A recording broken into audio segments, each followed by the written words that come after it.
नमस्कार साथियों, मैं नीरज कांति आप सभी का स्वागत करता हूं आपके अपने चैनल एनके ग्लोबल एजुकेशन पर। साथियों, आज है 1 मई 2026 और आज की डेट में the Hindu Indian express PIB live मिट में छपने वाले प्रमुख न्यूज आर्टिकल्स को हम यहां पर देखने वाले हैं। साथियों, यह video UPSC, SSC, state PCS और अदर कॉम्पिटिटिव एग्जाम के लिए यहां पर यह रहने वाला है, इंपॉर्टेंट रहने वाला है।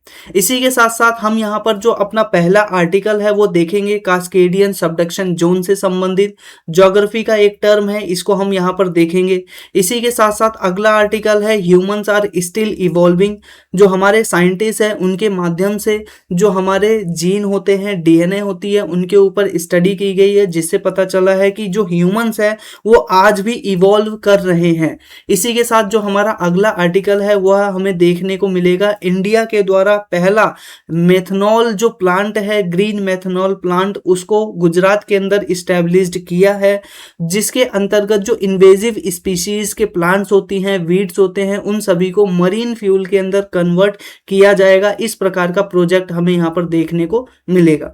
इसी के साथ साथ अभी 27 अप्रैल को तापीर डे सेलिब्रेट किया गया है और तापीर होता क्या है इसको बारे में हम यहाँ पर डिटेल में देखने वाले हैं। इसी के साथ साथ हम यहाँ पर अगला आर्टिकल देखेंगे इंडोनेशिया के द्वारा अपने देश के अंदर B50 और B60 लेवल क्या किया गया है, जो एथनॉल है उसका ब्लेंडिंग करने का या ऑयल ब्लेंडिंग का, बायोडीजल ब्लेंडिंग का एक प्रकार से पॉलिसी को लेकर आए हैं। अब जिसकी वजह से क्या होगा कि जो कुकिंग ऑयल है, पाम ऑयल है, उसका जो प्राइस है वो वर्ल्ड लेवल पे बढ़ता हुआ नजर आएगा।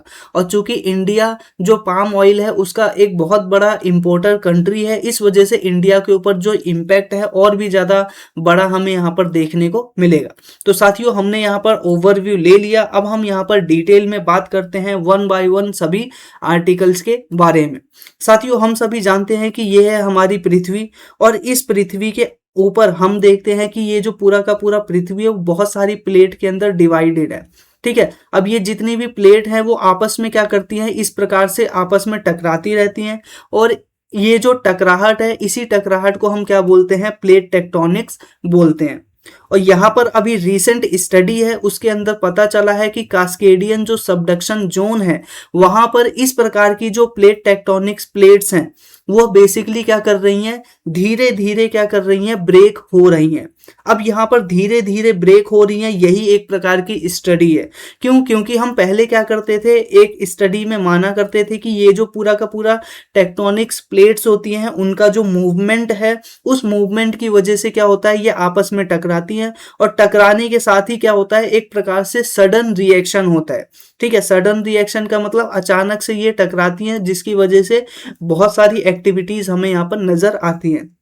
लेकिन पता चला है कि ये अब क्या है, एक ग्रेजुअल प्रोसेस है।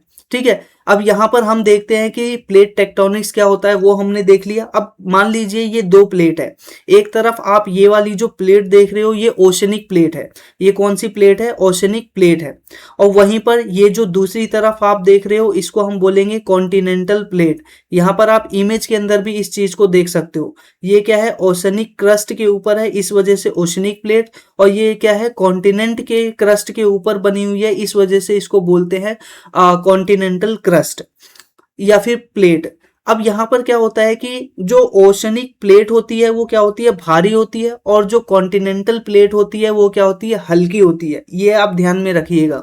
जो ओशनिक जो प्लेट होती है वो होती है भारी, और जब ये आपस में टकराते हैं तो हम सभी जानते हैं कि जो भारी वाली चीजें होती हैं वो क्या होती हैं, हमेशा वो क्या होती है, जमीन के नीचे धंसती हैं। ठीक है, जब आप कोई चीज साथ में किसी चीज को रखोगे और टकराओगे तो उसमें क्या होता है, जो भारी चीज होती है वो जमीन के नीचे धंसती है और जो हल्की चीज होती है वो ऊपर की ओर जाती है। और यही पूरा प्रोसेस आप यहाँ पर देख सकते हो, जहां पर क्या है, कॉन्टिनेंटल जो प्लेट है वो आपस में जब टकराती हैं ओशनिक प्लेट से तो इस प्रकार से हमें माउंटेन का फॉर्मेशन होता हुआ देखने को मिलता है। ठीक है, और वहीं पर जब ओशनिक क्रस्ट जो इलाका है और ओशनिक क्रस्ट आपस में टकराती हैं तो बेसिकली वहां पर क्या होता है, ट्रेंचेस का निर्माण होता हुआ हमें यहाँ पर नजर आता है। ये कुछ पॉइंट्स थे जो कि आपको बेसिक कॉन्सेप्ट के रूप में याद रखना जरूरी है। अब यहाँ पर हम बात कर लेते हैं, हमने बात कर लिया प्लेट टेक्टोनिक्स क्या होता है और सबडक्शन बेसिकली क्या होता है, किसी चीज का नीचे की ओर धंस जाना। तो इस प्रकार से हम यहाँ पर सबडक्शन का मतलब भी देख चुके हैं। जो हमारा अर्थ होता है वो लिथोस्फेयर है, वो बहुत सारी प्लेट के अंदर डिवाइडेड है। जो डेंसर ओशनिक प्लेट होती है वो सिंक करती है जमीन के नीचे, और इसी के साथ जो कॉन्टिनेंटल प्लेट होता है वो ऊपर की ओर उठता है, जिसकी वजह से माउंटेन का फॉर्मेशन होता है। और जो डेंसर ओशनिक प्लेट्स होती हैं सिंक करती हैं, और जिसकी वजह से क्या है, ट्रेंचेस का निर्माण होता है। अब इसी के साथ साथ हम यहाँ पर आगे देखते हैं कि जब ये प्लेटें आपस में टकराती हैं तो इसकी वजह से अर्थक्वेक, वोल्केनो आता है, और जो क्रस्ट का साइकिलिंग होती है वो भी हमें यहाँ पर देखने को मिलती है। क्रस्ट का साइकिलिंग का मतलब है कि ये जो क्रस्ट है, ये जो प्लेट है वो नीचे की ओर गई, नीचे की ओर जाने के बाद क्या होता है, ये क्या होता है, मैग्मा में मिल जाता है। ठीक है, अब मैग्मा में मिलने के बाद क्या होता है, जब इसका क्या बोलते हैं, बहुत ज्यादा प्रेशर क्रिएट होता है, और प्रेशर क्रिएट होने के बाद फिर ये वोल्केनो के रूप में, जैसा कि आप यहाँ पर देख सकते हो कि ये बहुत सारे माउंटेन हैं और उन माउंटेन के ऊपर वोल्केनो है, तो वोल्केनो के रूप में क्या होता है, ये जो पूरा का पूरा क्रस्ट है वो वापस बाहर आता है। यहाँ पर यही बताने की कोशिश की गई है। अब ये तो था स्टैटिक पोर्शन। अब यहाँ पर नई फाइंडिंग में हमें क्या पता चला है, मैंने आपको जैसा कि बताया कि ये क्या है, ग्रेजुअल फ्रेगमेंटेशन होता है। यहाँ पर सडन कोलैप्स नहीं होता है, या हो भी सकता है, लेकिन हमें यहाँ पर ग्रेजुअल फ्रेगमेंटेशन के बारे में नई स्टडी के अंदर पता चला है। इसी के साथ साथ हमें यहाँ पर क्या है कि इस प्रकार से बहुत सारे माइक्रो प्लेट्स के बारे में भी हमें यहाँ पर पता चला है। इसके साथ साथ ही ये बेसिकली प्लेट्स जो होती हैं, माइक्रो प्लेट छोटी छोटी, ये बेसिकली क्या है, जो सबडक्शन जोन है उनके अंदर जाके क्या होती है, मर जाती हैं, यानी वहां पर क्या होता है, इनका विलय हो जाता है। इसी के साथ साथ इस प्रकार से हम पहली बार, और यहाँ पर क्या है, हमें पहली बार क्या है, रियल टाइम एविडेंस भी मिला है। आज से पहले जो भी हमारी अंडरस्टैंडिंग थी प्लेट टेक्टोनिक्स के बारे में, वो बेसिकली क्या है, थ्योरेटिकल थी। ठीक है, हाइपोथेसिस के रूप में हम यहाँ पर पढ़ा करते थे, लेकिन पहली बार हमें क्या है, एक एविडेंस मिला है इमेज के फॉर्म में। यानी जो हमारे मरीन ड्राइवर्स होते हैं वो समुद्र के तल के अंदर गए, और उन्होंने क्या किया कि इस प्रकार से ये जो बेसिकली प्लेटें हो रही हैं, उन प्लेटों का समुद्र के अंदर जो धंसना होता है, ये जो धंसती हुई प्लेटें हैं, ठीक है, ये वाले पोर्शन पे इस धंसती हुई प्लेटों की उन्होंने फोटो तक खींच ली है। तो इस प्रकार से यह जो न्यूज आर्टिकल है वो बहुत ही ज्यादा इंपॉर्टेंट हो जाता है। ठीक है, तो ये क्या है, इसका एविडेंस भी हमें पता चल गया है। अब एविडेंस के साथ साथ हम यहाँ पर सीस्मिक जो इमेजिंग है उसके बारे में हमें जानकारी प्राप्त होती है। इसी के साथ साथ बाकी चीजों के बारे में आप यहाँ पर जानकारी इस प्रकार से देख सकते हो। यहाँ पर मैंने आपको पहले बताया, जहाँ पर एक्टिव जोन्स होते हैं, यहाँ पर जहाँ पर जो प्लेट टेक्टोनिक्स है वो लगातार होते रहते हैं, वहाँ अर्थक्वेक के चांसेस भी ज़्यादा होते हैं।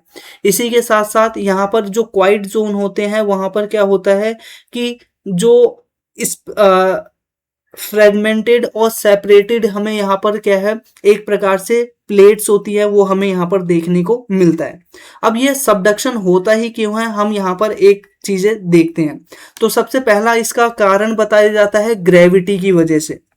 देखो, अर्थ के ऊपर क्या है, बहुत सारे जो ग्रेविटेशनल प्रेशर्स हैं वो लगती है, और दूसरी तरफ जो अर्थ है वो क्या है, दाईं से बाईं क्या करती है, बाएं से दाएं क्या करती है, इस प्रकार से सर्कुलर वे में मूव करती रहती है।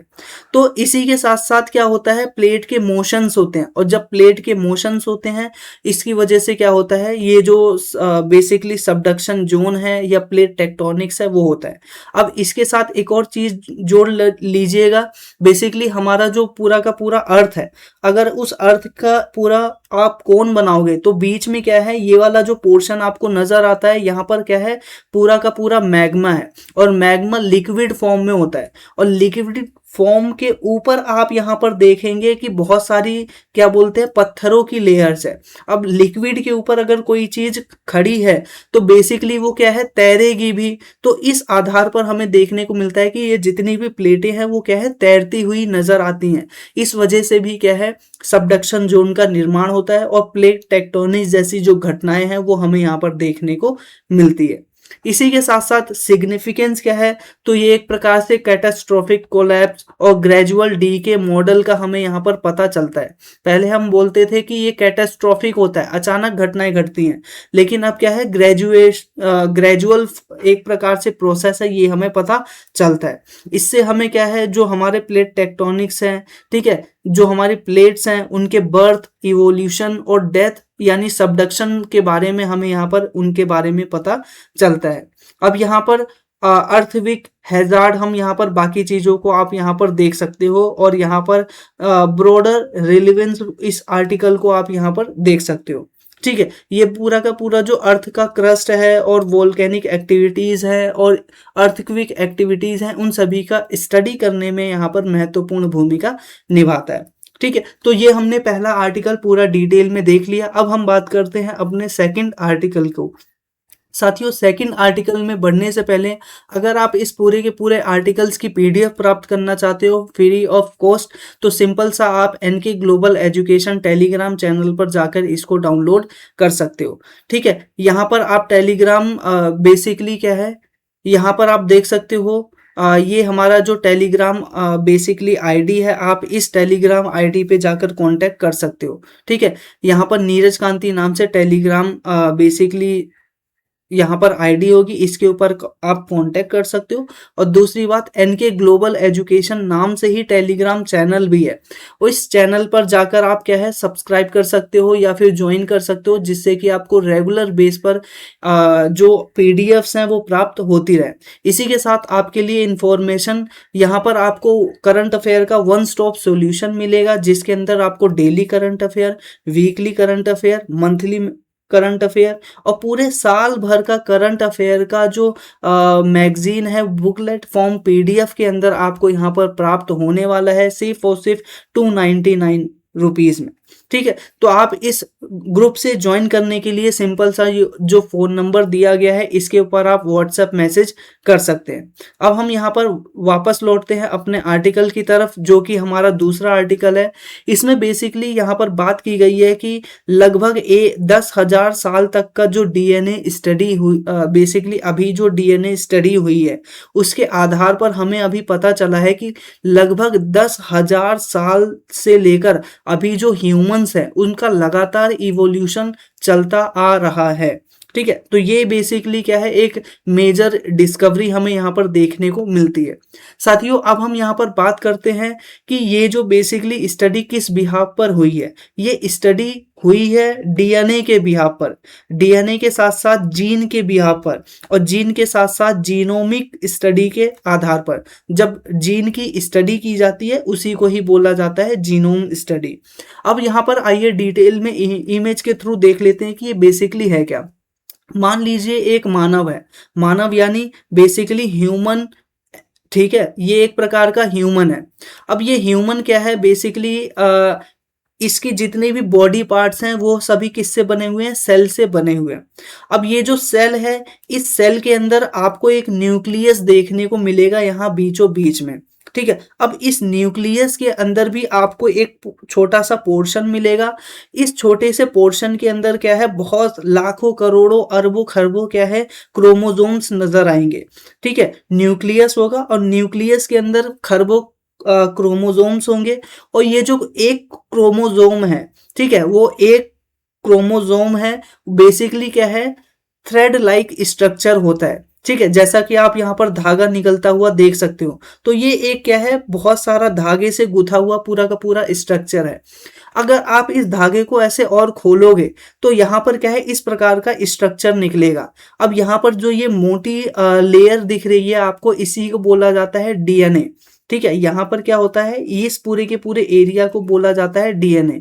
ठीक है, अब एक डीएनए के अंदर, ठीक है, बहुत सारे क्या होते हैं, जीन्स होते हैं। ठीक है, बहुत सारे जीन। अब जीन क्या होते हैं, अगर आप इस पूरे के पूरे ये वाला जो गट्ठल है, इस गट्ठल को और ओपन करोगे तो इस प्रकार से आपको और भी ज़्यादा लेयर मिलेगी।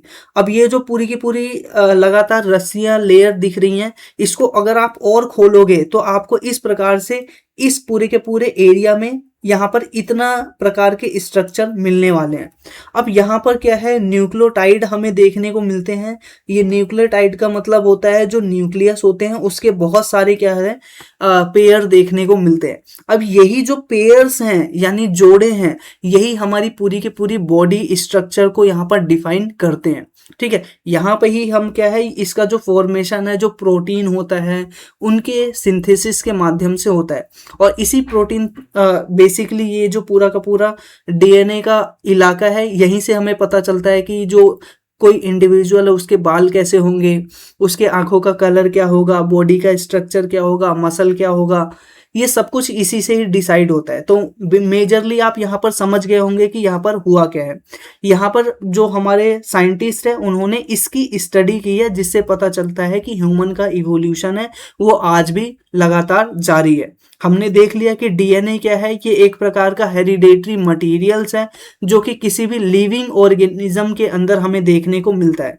अब इसके अंदर जो डीएनए है वो क्या है, डबल हेलिक्स टाइप का एक स्ट्रक्चर हमें देखने को मिलता है। ठीक है, क्रोमोसोम के रूप में आप यहाँ पर इसको देख सकते हो, डबल हेलिक्स का स्ट्रक्चर है। सॉरी, अगर आप यहाँ पर देखोगे तो ये वाला इलाका, ठीक है, यहाँ से लेकर पूरा का पूरा यहाँ तक का इलाका जो इस प्रकार के स्पाइरल्स बन रही हैं उसी को हम बोलते हैं डबल हेलिक्स। हेलिक्स का मतलब होता है एक प्रकार से रॉड, तो यहाँ पर आप डबल रॉड देख रहे हो। इसी के साथ साथ बेसिकली क्या है, ये जो जेनेटिक इंफॉर्मेशन है उसको कैरी करके रखता है और ये जो ह्यूमन का डेवलपमेंट है और उसके जो फंक्शन है उसको कंट्रोल करता है। इसी के साथ हमने यहाँ पर जीन देखा, और ये जीन क्या है, डीएनए का ही एक सेगमेंट होता है जो कि प्रोटीन से बना हुआ होता है और यही डिसाइड करता है कि हमारे आंखों का कलर कैसा होगा, हमारे हेयर का टाइप कैसा होगा, हमारे बॉडी का स्ट्रक्चर कैसा होगा, नाखून कैसा होगा, बाकी सारी चीजें। इसी के साथ जीनोम, बेसिकली जब डीएनए को हम बहुत बड़े लेवल पे स्टडी करते हैं तो उसको हम जीनोम कहते हैं। ठीक है, स्टडी करते हैं तब जीनोम कहते हैं, ये बात ध्यान रखिएगा। नहीं तो डीएनए बहुत सारे एक डीएनए के अंदर बहुत सारे जीन होते हैं। ठीक है, और जब जीन का स्टडी किया जाता है तब उसको बोला जाता है जीनोम। अगला आता है यहाँ पर म्यूटेशन। म्यूटेशन का मतलब होता है जब जीन के अंदर बदलाव आते हैं उसी को, या डीएनए के अंदर बदलाव आते हैं उसी को हम बोलते हैं म्यूटेशन। ठीक है, ये कुछ और टर्म्स है जैसे जेनेटिक ड्रिफ्ट, यानी रैंडम चेंज होता है जब डीएनए के अंदर, तो उसको हम बोलते हैं जेनेटिक ड्रिफ्ट। ठीक है, इसी के साथ साथ हम यहाँ पर देखते हैं जीन फ्लो, जब बहुत सारी जीन का मिक्सिंग होता है उसको जीन फ्लो कहते हैं। ठीक है, ये बेसिकली स्टडी के बिहाफ पर होता है। इसी के साथ साथ यहाँ पर natural selection, basically non random adaptation होता है। ठीक है, मान लीजिए एक इंडिविजुअल है, ठीक है, वो इंडिया के अंदर रहता है, वो गया अमेरिका, उसने अमेरिका में किसी इंडिविजुअल से शादी कर ली।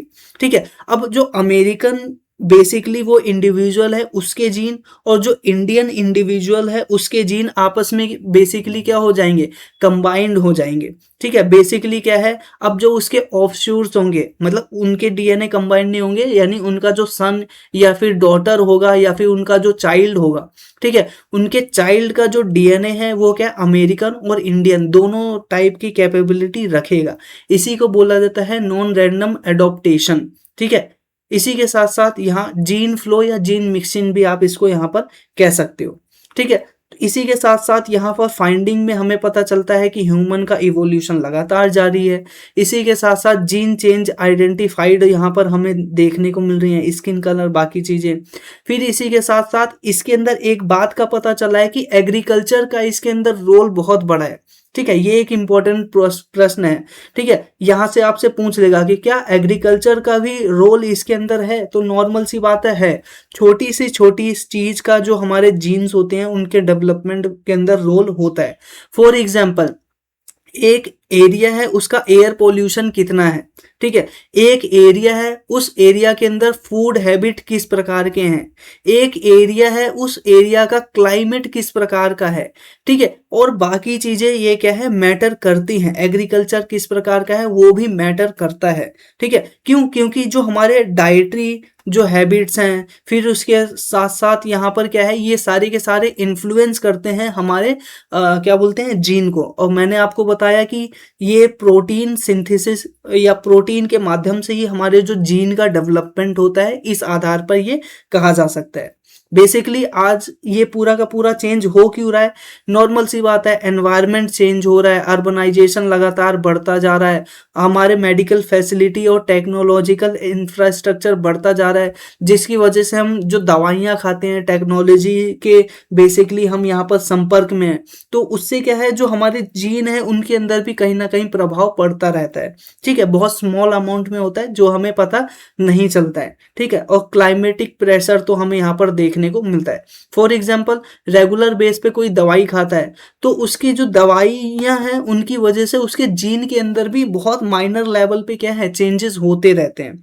यहाँ पर हम बात करते हैं आगे कि गवर्नमेंट ने जीन को स्टडी करने के लिए और कौन से इनिशिएटिव चला रखे हैं। तो यहाँ पर क्या है, जीनोम इंडिया प्रोजेक्ट पहले से ही चल रहा है, इसके बारे में आप ध्यान रखिएगा, जो कि क्या है, डिपार्टमेंट ऑफ बायोटेक्नोलॉजी के द्वारा चलाया जा रहा है। इसके अंदर जो पूरा का पूरा इंडिया है उसकी पॉपुलेशन की जो बेसिकली मैपिंग है, यानी उनकी जेनेटिक मैपिंग है, उन यहाँ पर की जा रही है, ठीक है। जैसे आपने सुना होगा कि जो महाराष्ट्र रीजन है उसके अंदर एक अलग प्रकार के जीन टाइप के उनके जो जीन्स होते हैं, वहाँ रहने वाले लोगों के जीन्स अलग हैं। इसी के साथ साथ अगर आप यहाँ पर देखोगे नॉर्दर्न इंडिया में और नॉर्थ वेस्ट इंडिया में और इसी के साथ साथ साउथ इंडिया में, हम सभी का क्या है, जो जीन है उनके अंदर क्या है, कहीं ना कहीं हल्का सा अंतर भी होता हुआ हमें नजर आता है, ठीक है। तो इसी चीज का एक पूरा का पूरा मैप तैयार करना जीनोम इंडिया प्रोजेक्ट का एक हिस्सा है। इसी के साथ साथ बैराक, इसी के साथ साथ यहाँ पर आयुष्मान भारत डिजिटल मिशन, ये सारे के सारे मिशंस हैं जो कि जीन स्टडी से संबंधित हैं। यहाँ पर सिग्निफिकेंस, चैलेंज और बाकी चीज़ों को भी आप यहाँ पर देख सकते हो, ठीक है। मुझे उम्मीद है आपको ये जो आर्टिकल है वो डिटेल में समझ में आ गया होगा। अब हम बढ़ते हैं अपने नेक्स्ट आर्टिकल की तरफ, जो कि क्या है कि इंडिया के द्वारा बेसिकली अभी क्या किया गया है कि गुजरात के अंदर एक प्रकार से क्या किया गया है, ग्रीन मेथनॉल प्लांट को इंट्रोड्यूस किया गया है, जो कि बेसिकली क्या करेगा, इन्वेजिव जो प्लांट्स होते हैं उन प्लांट्स को मरीन फ्यूल के अंदर कन्वर्ट करेगा, और जिससे कि हमारा यहाँ पर क्या है, जो मरीन व्हीकल्स हैं, जैसे कि आप यहाँ पर इमेज में देख सकते हो, उनको चलाने में मदद मिलेगी। अब यहाँ पर ये जो बेसिकली पूरा प्रोजेक्ट है, ग्रीन शिपिंग और सस्टेनेबल फ्यूल दोनों से ही एसोसिएट करके आप इसको देख सकते हो। इसके अंदर बेसिकली क्या है कि दीनदयाल उपाध्याय जो कांडला पोर्ट है गुजरात का, वहां पर इस प्रकार के जो सेटअप है उनको डेवलप किया जा रहा है, जिसके अंदर थर्मैक्स एनर्जी और technology by Ankur scientific Vadodara, इसका एक प्रमुख रूप से योगदान यहाँ पर हमें देखने को मिलेगा। इसके अंतर्गत जो रॉ मटेरियल है, मैंने बताया आपको कि इसके अंदर क्या किया जाएगा कि जो बेसिकली इन्वेजिव वीड्स हैं, इन्वेजिव वीड्स ऐसी वीड्स होती हैं जो कि क्या है, उस क्षेत्र की नेटिव ना हो, यानी प्लांट आप समझ लीजिए, एक प्रकार के पेड़ पौधे होते हैं जो कि क्या है, बाहर से लाए गए हों, और ऐसे पौधे जो कि क्या है, मान लीजिए इनको गुजरात के अंदर इस्टेब्लिश्ड किया गया, और गुजरात के अंदर इस्टेब्लिश्ड करने के बाद इस पेड़ पौधे ने क्या किया कि आसपास के जितने भी पेड़ पौधे हैं उन सभी को मार दिया, और उन पेड़ पौधों को मारने के बाद खुद ही अपनी जो जनसंख्या है वह बढ़ा ली। तो ऐसे पेड़ पौधों को हम इन्वेजिव प्लांट्स या इन्वेजिव स्पीसीज कहते हैं। और इसी प्रकार की एक स्पीसीज का यहाँ पर नाम दिया गया है प्रोसोपिस जूलीफोरा, ठीक है। अब ये प्रोसोपिस जूलीफोरा बेसिकली जो प्लांट्स है वो बेसिकली इंग्लैंड के द्वारा यानी कॉलोनियल पीरियड के अंदर इसको लेकर आया गया था, ठीक है, कच्छ बन्नी जो ग्रास लैंड है उनके अंदर। लेकिन बाद में क्या हुआ कि इसने वहां पर जो अन्य बायोडाइवर्सिटी थी उसको नष्ट कर दिया और खुद अपनी जो स्पीसीज है उसको बढ़ा लिया। यानी इसने क्या किया, अपनी जनसंख्या बढ़ा ली, इसके पेड़ पौधे बहुत ज्यादा उग गए। अब इसी चीज को यहाँ पर दूर करने के लिए बेसिकली गवर्नमेंट प्लान लेके आई है कि ये प्रोसोपिस फ्लोरा है, उसको हम क्या करेंगे, इसको काटेंगे और काटने के बाद हम क्या करेंगे, एथनॉल फ्यूल बनाएंगे। और एथनॉल फ्यूल को बनाने के बाद हम क्या करेंगे, इसको अपना जो मरीन फ्यूल है उसके रूप में प्रयोग करने वाले हैं। और एस्टिमेट ये बताया जा रहा है कि 5 टन जो मेथनॉल है हर साल हम क्या पर डे हम क्या करेंगे, प्रोड्यूस करने वाले हैं इस प्रोजेक्ट के अंतर्गत। ठीक है, ये बातें आपको क्लियर हो गई कि मेन मुद्दा यहाँ पर क्या चल रहा है। अब आइए कुछ स्टैटिक पॉइंट भी है, इसको हम यहाँ पर देख लेते हैं कि ग्रीन मेथनॉल आखिरकार है क्या। ठीक है, मेथनॉल का जो प्रोडक्शन है जब रिन्यूएबल बायोमास सोर्सेस के माध्यम से किया जाए तो उसको हम ग्रीन मेथनॉल कहते हैं। इसके अंदर जो फॉसिल फ्यूल बेस्ड जो मेथनॉल है उसको अवॉइड किया जाता है। ठीक है, इसी के साथ साथ यहाँ पर हमें इसका जो प्रोडक्शन है उसके अंतर्गत हम देखते हैं कि सबसे पहले जो प्लांट होते हैं उनको लिया जाता है, फिर उसको गैसीफाई किया जाता है और गैसीफाई करने के बाद यहाँ पर क्या है, एक प्रकार से मेथनॉल का प्रोडक्शन किया जाता है। इसी के साथ साथ यहाँ पर इसका यूज फिर शिपिंग और अन्य प्रकार के जो इंडस्ट्री है उसके अंदर फ्यूल के रूप में किया जाएगा, ऐसा बोला जा रहा है। इसी के साथ साथ एनवायरमेंट फ्रेंडली भी ये यहाँ पर देखने को मिलेगा। क्यों? क्योंकि ये क्या है, कार्बन एमिशन कम करेगा, जो सल्फर एमिशन है, नाइट्रोजन ऑक्सीजन क्या बोलते हैं एमिशन है, वह कम करेगा। इसी के साथ साथ यहाँ पर हमें देखने को मिलेगा कि जो इन्वेजिव स्पीसीज है उनको भी टैकल किया जा सकता है और एक प्रकार से सर्कुलर जो इकोनॉमी है उसको भी डेवलप करता हुआ नजर आएगा। इसी के साथ साथ हम यहाँ पर आगे देखते हैं, ये बाकी सारी चीज़ों को आप देख सकते हो। हालांकि कुछ चैलेंजेस भी हमारे सामने हैं, ठीक है, फिर भी चैलेंजेस को आगे बढ़ते हुए हम क्या है, रिसर्च डेवलपमेंट के ऊपर और फोकस करें, इसके ऊपर और फंडिंग करें, तो हम क्या है इस प्रकार की जो पॉलिसीज है इंडिया के अंदर उसको और भी अच्छे से इम्प्लीमेंट कर सकते हैं। अब हम बात करते हैं अपने नेक्स्ट आर्टिकल की तरफ। साथियों, नेक्स्ट आर्टिकल हमारा है वर्ल्ड तापीर डे से संबंधित। साथियों, हमने हाल ही में जो 27 अप्रैल है उसको क्या है, वर्ल्ड तापीर डे के रूप में मनाया। अब तापीर एक प्रकार का क्या है, एनिमल है। आप यहाँ पर इमेज के अंदर इसको देख सकते हो। ये जो एनिमल है बेसिकली क्या है कि एक प्रकार का जो तापीराइडिया जो एक प्रकार का साइंटिफिक फैमिली है उससे बिलोंग करता हुआ हमें नजर आता है।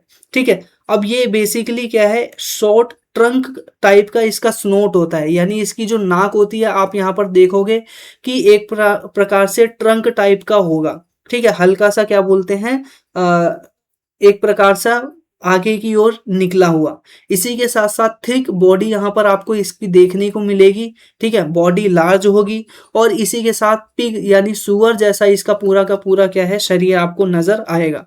और बेसिकली ये क्या करता है कि आसपास जितने भी ग्रासेस हैं बेसिकली 50% ये जो अपना बेसिकली क्या है, अपना जीवन यापन है वो बेसिकली इसके माध्यम से करता है। किसके माध्यम से? ग्रासेस के माध्यम से और भी अन्य प्रकार के जो ग्रीन फ्रूट्स हैं, वेजिटेबल्स हैं, उनके माध्यम से।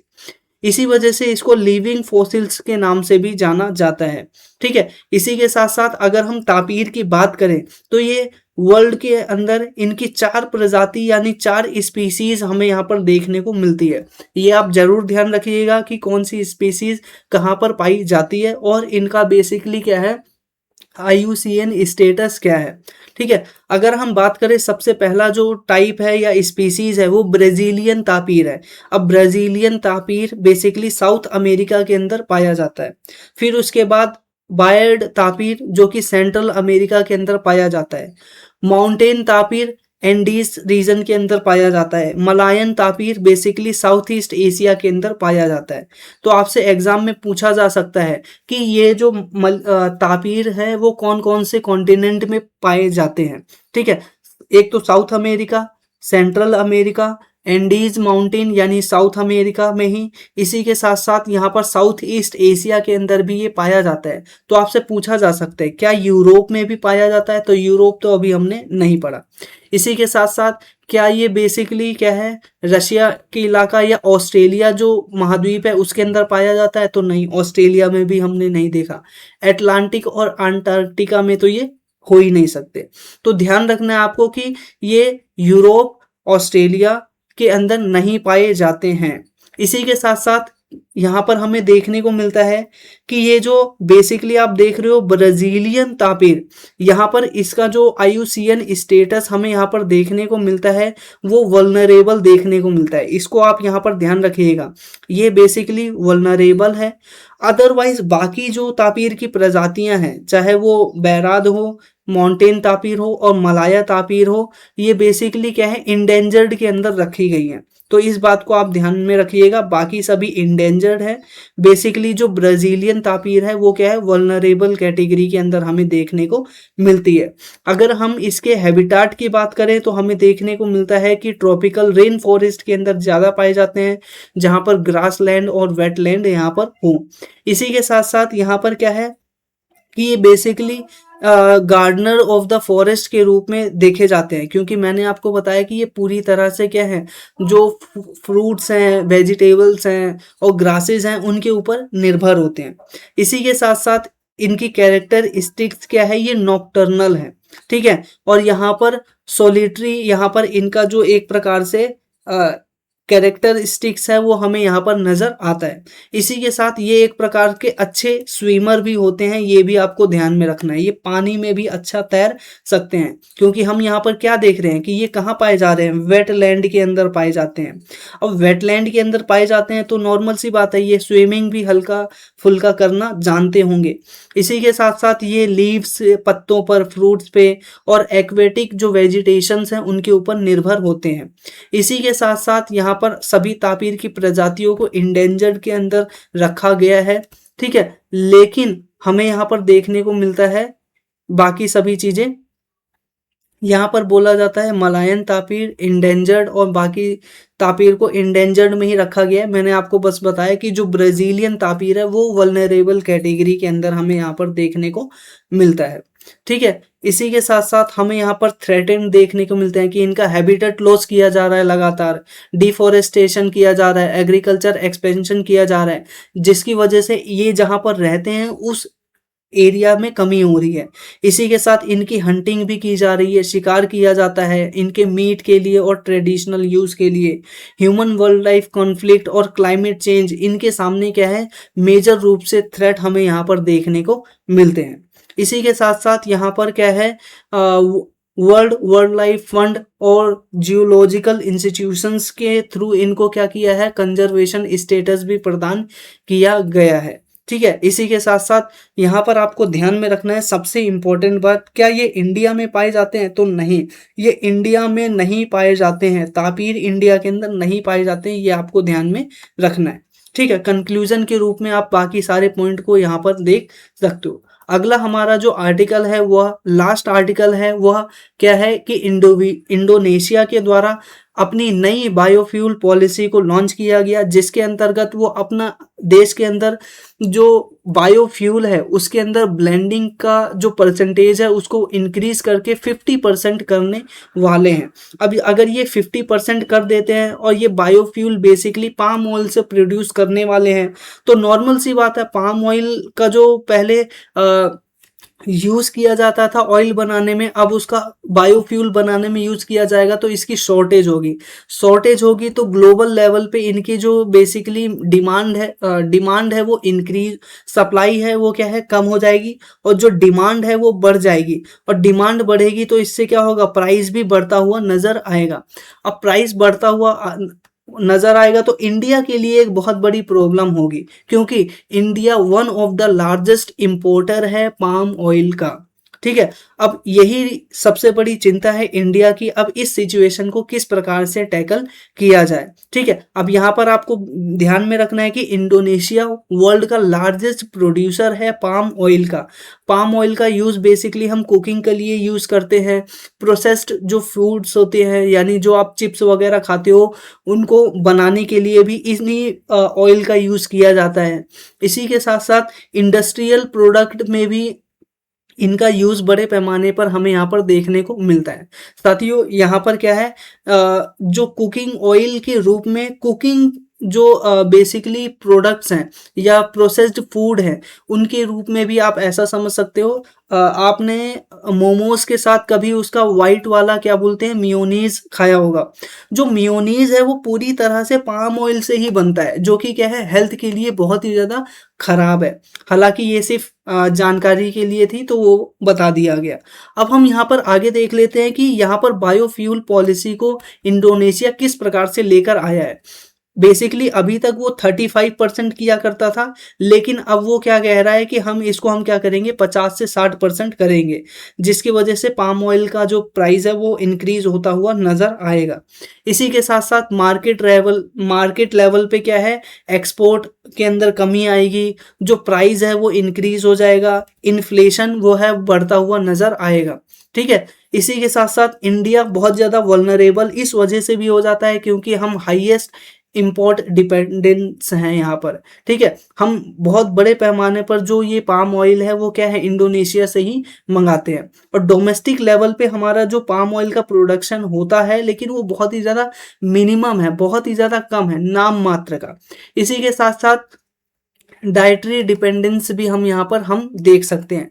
इसी के साथ साथ इकोनॉमिक इम्पैक्ट हम देखेंगे, इसका क्या होगा कि food inflation, trade deficit, industrial impact, ये सारी चीज़ें हमें यहाँ पर होती हुई नज़र आएगी। ठीक है, ये तो कुछ ब्रॉडर चीज़ें थी। अब यहाँ पर आप देख सकते हो कि इंडिया ने पहले ही अपने देश के अंदर जो पाम ऑयल का प्रोडक्शन है उसको बढ़ाने के लिए कुछ मिशन लॉन्च किए हैं, जैसे कि national mission on edible oil यानी ऑयल पाम यानी NMEOOP। ये एक प्रकार से मिशन है इंडियन गवर्नमेंट के द्वारा चलाया जा रहा है, जिसके अंदर डोमेस्टिक लेवल पे पाम ऑयल के कल्टीवेशन के ऊपर प्रमोट किया जा रहा है। और आप सभी को पता ही होगा कि पाम ऑयल का जो कल्टीवेशन है वो इंडिया के अंदर अंडमान निकोबार आइलैंड, लक्षद्वीप आइलैंड के अंदर यहाँ पर करना प्रमोट किया जा रहा है। इसी के साथ साथ आंध्र प्रदेश रीजन के अंदर भी जो पाम ऑयल का जो प्रोडक्शन है उसको प्रमोट किया जा रहा है इंडियन गवर्नमेंट के द्वारा। ठीक है, तो ये कुछ की फैक्ट है जो कि आपको क्या है, एग्जामिनेशन हॉल में जाने से पहले रट लेना चाहिए। ठीक है, आंध्र प्रदेश के अंदर प्रोडक्शन होता है, इसका मतलब ये है। इंडिया के अंदर अंडमान और निकोबार आइलैंड के अंदर इसका प्रोडक्शन पहले से ही होता है, इस बात को आपको ध्यान में रखना है। हालांकि इंडिया बेसिकली क्या है, जो अपना बेसिकली ये पूरा का पूरा ऑयल प्रोडक्शन है वो बढ़ाना चाहता है, इस वजह से यहाँ पर ये सारे के सारे प्रोग्राम से लेकर आए गए हैं। ठीक है, हालांकि कुछ चैलेंजेस भी हैं, चैलेंजेस क्लाइमेटिक भी हमें नज़र आ रहे हैं और एनवायरमेंटल भी नज़र आ रहे हैं, क्योंकि बड़े लेवल पे इसके लिए वाटर की ज़रूरत होगी, पानी की ज़रूरत होगी। और दूसरी बात है कि एनवायरमेंट को भी डैमेज करेगा, क्योंकि अदर जो हमारे पास वैरायटी है प्रोडक्शन की, क्या बोलते हैं, एक प्रकार से वीट की और एक प्रकार से सीरियल्स की, वो हम हटाकर अगर पाम ऑयल को उगाएंगे तो ये हमारे लिए घाटे का सौदा भी नजर आएगा। अब यहाँ पर आप इमेज में देख सकते हो, वर्ल्ड का सबसे बड़ा प्रोड्यूसर है इंडोनेशिया, दूसरे नंबर पर आता है मलेशिया, ठीक है, और तीसरे नंबर पर आता है थाईलैंड, और इंडिया का स्थान है वो बहुत ही नीचे है। अगर इसमें भी आप देखोगे तो इंडोनेशिया और मलेशिया विश्व भर का 90% जो अपना पाम ऑयल है वो प्रोड्यूस करती हैं। तो ये एक इम्पोर्टेंट फैक्ट है कि 90% जो पाम ऑयल है पूरे वर्ल्ड का कौन प्रोड्यूस करता है, सिर्फ और सिर्फ इंडोनेशिया और मलेशिया। ठीक है, अब बाकी आप कंट्रीज को मिला लोगे भी तो ये क्या है, सिर्फ और सिर्फ 10% ही बन पाते हैं। तो ये एक इम्पोर्टेंट फैक्ट है जो कि आपको ध्यान में रखना है। पाम ऑयल के बारे में कुछ स्पेसिफिक पॉइंट है, इनको आप ध्यान में रखिएगा कि इसके लिए क्लाइमेट, पहला क्या है, कि जो क्लाइमेट है वो क्या है, ह्यूमिड चाहिए इसको। ट्रॉपिकल जो रीजन है वहीं पर ये उगाए जाते हैं। ठीक है, अगर कहीं इमेज हो तो हम यहाँ पर देख लें। ठीक है, बेसिकली ट्रॉपिकल रीजन कहने का मतलब है कि अगर आप यहाँ पर देखोगे कि ये जो हमारा पूरा का पूरा यहाँ पर इमेज है भी, ठीक है, यहाँ पर अगर इक्वेटोरियल रीजन देखोगे तो यहीं पे आपको पूरा का पूरा पाम ऑयल का जो प्रोडक्शन है वो नजर आएगा। ठीक है, यानी इक्वेटोरियल रीजन के अंदर ही पाम ऑयल का प्रोडक्शन होता है, ये आपको ध्यान में रखना है। इसी के साथ साथ यहाँ पर क्या है, ह्यूमिडिटी 80% चाहिए, रेनफॉल 250 से 400 सेंटीमीटर की चाहिए, सनलाइट आपको क्या बोलते हैं, लगभग 5 से 6 घंटे दिन में चाहिए ही चाहिए। इसी के साथ सॉइल कैसी होनी चाहिए, वेल ड्रेन्ड होनी चाहिए। ठीक है, और फर्टाइल होनी चाहिए और लोमी सॉइल होना चाहिए। कैसी होनी चाहिए, भुरभुरी सॉइल या फिर लोमी सॉइल होनी चाहिए। इसी के साथ टेम्परेचर 22 से लेकर 24। तो ये कुछ स्पेसिफिक फैक्ट है, इसको आप रट लीजिएगा, आपसे ये पूछा जा सकता है। इसी के साथ साथ यहाँ पर डिस्ट्रीब्यूशन की बात करें तो नॉर्मल सी बात है, मलेशिया इंडोनेशिया 90% करते हैं, इक्वेटोरियल रीजन के अंदर ज़्यादा उगाया जाता है। इंडिया के अंदर आंध्र प्रदेश सबसे ज़्यादा प्रोड्यूस करता है। इसके अलावा लक्षद्वीप और क्या बोलते हैं अंडमान निकोबार आइलैंड, तेलंगाना और केरल के अंदर भी हमें यहाँ पर इसका प्रोडक्शन देखने को मिलता है। अगर आपको क्रोनोलॉजिकल इंडिया में अरेंज करने को बोले तो सबसे ज़्यादा आंध्र प्रदेश, उससे ज़्यादा तेलंगाना, फिर उसके बाद केरला। इस प्रकार से 98% यही लोग प्रोड्यूस करते हैं। इसी के साथ साथ यहाँ पर इनका यूज़ हमने पहले ही देख लिया, इसी के साथ कंसर्न हमने पहले ही देख लिया। अब यहाँ पर इंडिया के अंदर जो पाम ऑयल है वो कहाँ कहाँ से मंगाया जाता है, तो नॉर्मल सी ऑयल इंपोर्ट के बारे में यहाँ पर बात हो रही है कि ऑयल कहाँ कहाँ से मंगाया जाता है, कौन सा। तो पाम ऑयल हम 56% मंगाते हैं, ये बात ध्यान रखना है। सोयाबीन ऑयल हम 27% मंगाते हैं और सनफ्लावर ऑयल जो होती है 16% मंगाते हैं। पाम ऑयल बेसिकली हम मलेशिया और इंडोनेशिया से मंगाते हैं। सोयाबीन जो ऑयल है वो ब्राज़ील और अर्जेंटीना से मंगाते हैं। तो ये भी आपको ध्यान रखना है कि सोयाबीन ब्राज़ील और अर्जेंटीना से ज़्यादा मंगाया जाता है और पाम ऑयल इंडोनेशिया और मलेशिया से ज़्यादा मंगाया जाता है।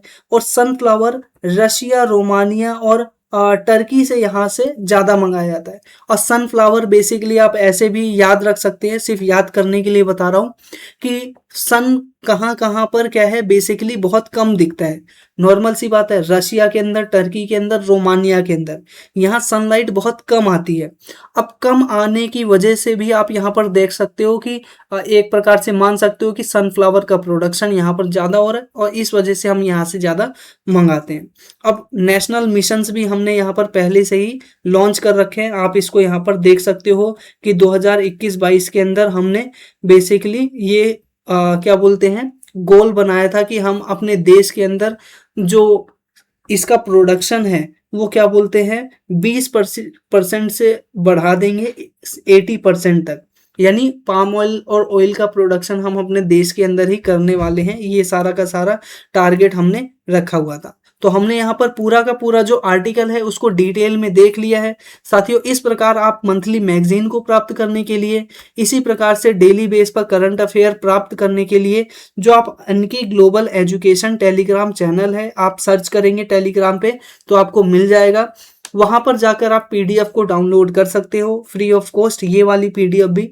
इसी के साथ एक अलग ग्रुप होगा, पेड ग्रुप, जो कि क्या है 299, जिसके अंदर आपको daily current affair, weekly, monthly और पूरे साल भर का करंट अफेयर बुकलेट फॉर्म में आपको पीडीएफ के फॉर्म में मिलने वाला है। इस ग्रुप को ज्वाइन करने के लिए आप सिंपल सा जो ये फोन नंबर दिया गया है इसके ऊपर आप क्या है व्हाट्सएप मैसेज कर सकते हैं। इसी के साथ साथ ये हमारा टेलीग्राम आईडी है, इसके स्कैन करके भी आप यहाँ पर पर्सनली कांटेक्ट कर सकते हैं। ठीक है, तो मुझे उम्मीद है आपको यह जो वीडियो है वो जरूर पसंद आई होगी। अगर वीडियो पसंद आई हो तो वीडियो को लाइक जरूर कर दीजिएगा, चैनल को सब्सक्राइब कर लीजिए इसी प्रकार की रेगुलर बेस पर वीडियो देखने के लिए। इसी के साथ साथियों मिलते हैं आपसे नेक्स्ट वीडियो में, तब तक के लिए नमस्कार।